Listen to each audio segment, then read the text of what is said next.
আল্লাহর ওয়াস্তে আবেগ নয়, বিবেক দিয়ে আমার কথা কটা শোনেন। আপনি যেটাকে ভ্যালেন্টাইন্স ডে বলতেছেন, এটার ইতিহাস কি আপনি জানেন আগে, তারপরে আপনার সাথে পরবর্তী কথা বলা যাবে। রোমান পৌত্তলিক ধর্মীয় অনুষ্ঠান, যেটা ভারতীয় আর্যদের মতোই, এই প্রাচীন রোমান পৌত্তলিকরা ফেব্রুয়ারিতে তারা দেব দেবীর আশীর্বাদ লাভের আশায়, সন্তান এবং স্ত্রী এবং ফসলের ক্ষেতের বরকত লাভের আশায় এরা একটা উৎসব করত। এটার নাম ছিল লুপারকেলিয়া। কি উৎসব? লুপারকেলিয়া। এই লুপারকেলিয়া, এটাকে বলা হতো সুপার লুপারকেলিয়া। এই সময় তারা নানান ধরনের আচার আচরণ করতো। যেরকম ভারতের মধ্যে ছিল, যখন বৃষ্টি হয় না গায়ের মধ্যে কাদা মাখতো, বিভিন্ন ধরনের বসন্ত উৎসবের নামে বিভিন্ন ধরনের জায়গায় যে তারা বিভিন্ন ধরনের আচার আচরণ করতো, ঠিক রোমানরা তাদের ক্ষেত খামার ফসল এবং যাদের স্ত্রী সন্তান কম হতো অথবা সন্তান সম্ভব হতো না, তাদের জন্য একটা লুপারকেলিয়া উৎসব করত। ঈসা আলাইহিস সালামের পরে, যার নাম ছিল শোল, পরে নিজের নাম গ্রহণ করছে পোল। নিজে প্রথমে ঈসা আলাইহিস সালামের চূড়ান্ত বিরোধী ছিল। হঠাৎ করে একদিন বলল, আমার কত ওহী আসছে, এখন থেকে আর বিরোধিতা করা যাবে না, এখন থেকে ঈসার পক্ষে থাকতে হবে। মূল ছিল তার ধান্দাবাজি করা। প্রথমটা সরাসরি বিরোধিতা করে ঈসা আলাইহিস সালামের ধর্মকে বিকৃত করা, ওটাতে সফল না হয়ে এবার ঈসার পক্ষের লোক হয়ে ঈসা আলাইহিস সালামের ধর্মকে বিকৃত করার জন্য তার এই প্রচেষ্টা ছিল। ওই শোলই পরবর্তীতে পল। এই পল যে ইচ্ছা মতো বাইবেল বিকৃতির জনক, ঈসা আলাইহিস সালাম এবং তার সঙ্গীরা সন্দেহ করলো, সারা জীবন তুমি বিরোধিতা করলে, হঠাৎ করে এত বড় তুমি বন্ধুত্ব করতে গিয়ে আনলে। তখন ফিলিস্তিন এবং তার আশপাশের লোকেরা তাকে অস্বীকার করলো, বললো না, তুমি আমাদের এখানে থাকতে পারবে না।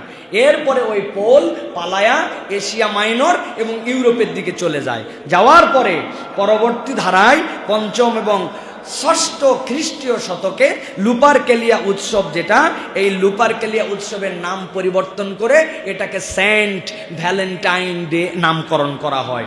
একান্তই খ্রিস্টান পৌত্তলিকদের, যারা খ্রিস্টান কিন্তু আল্লাহকে বিশ্বাসের সাথে সামঞ্জস্যপূর্ণ নয়, ওই পৌত্তলিকদের ধর্মীয় বিশ্বাসের একটা অনুষ্ঠান, যেটা লুপারকেলিয়া থেকে পরিবর্তিত হয়ে ভ্যালেন্টাইন ডেতে রূপান্তর হয়েছে। ওই ভ্যালেন্টাইন্স ডে এখন পুরা বিশ্বময় ছড়িয়েছে, যার পিছনে এখন ওই পৌত্তলিক বিশ্বাসের সাথে আরো কতকগুলো বিষয় জুড়ে হয়েছে। ১ নম্বর, ব্যাপক বাণিজ্য করা। ২ নম্বর, মুসলমান সহ বিশ্বের চরিত্র নষ্ট করা।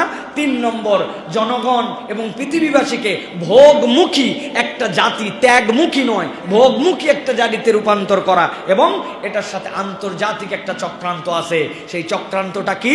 পৃথিবীতে মুসলমানরা ছাড়া পৃথিবীর সব দেশের সব ধর্মের পারিবারিক বন্ধন একবারে ঢিলা হয়ে গেছে।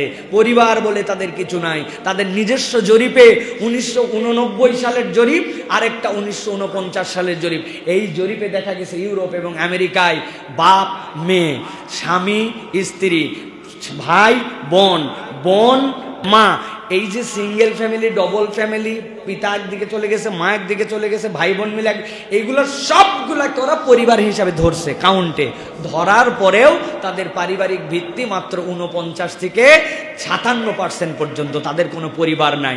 এখন একমাত্র মুসলমান সমাজ, যারা হাজার দরিদ্রতা, হাজার বিপর্যয়, হাজার বিপদ সবগুলোকে উপেক্ষা করে একমাত্র মুসলমানরা পরিবার নিয়ে বসবাস করে, পারিবারিক বেশ থাকে। আন্তর্জাতিক চক্রান্ত হচ্ছে এদেরকে কিভাবে পরিবারহীন করা যায়। মানুষকে যখন পরিবারহীন করা যায়, তখন তার দ্বারা সব কাজ করানো সম্ভব। সামাজিকতা যখন বিবর্তিত হয়ে যায়, সব কাজ করা সম্ভব। এই আন্তর্জাতিক ষড়যন্ত্রে পরবর্তীতে এই যে আমাদের মধ্যে এই সকল কার্যক্রম ঢুকানো হয়েছে, যেটাকে আপনি মনে করতেছেন বিশ্ব ভালোবাসা দিবস, বিশ্বাস করেন, আপনি গুগল করেন, আপনি ইতিহাস সার্চ করেন, আপনি হয়তো বলতে পারেন যে আমি তো ওই উদ্দেশ্যে করি না। আপনি কোন উদ্দেশ্য করেন? ওটার প্রতিষ্ঠাতাকে, ইসলাম তো আপনাকে ওটা দেয় নাই। আপনি তো মুমিন হিসাবে স্বীকার করেছেন যে আল্লাহর বিধানের প্রতি আপনি সমর্পিত হবেন। তাহলে আপনি বলতেছেন আপনি ওই বিশ্বাসে করেন না, কিন্তু তার কাজ আপনি কেন করেন?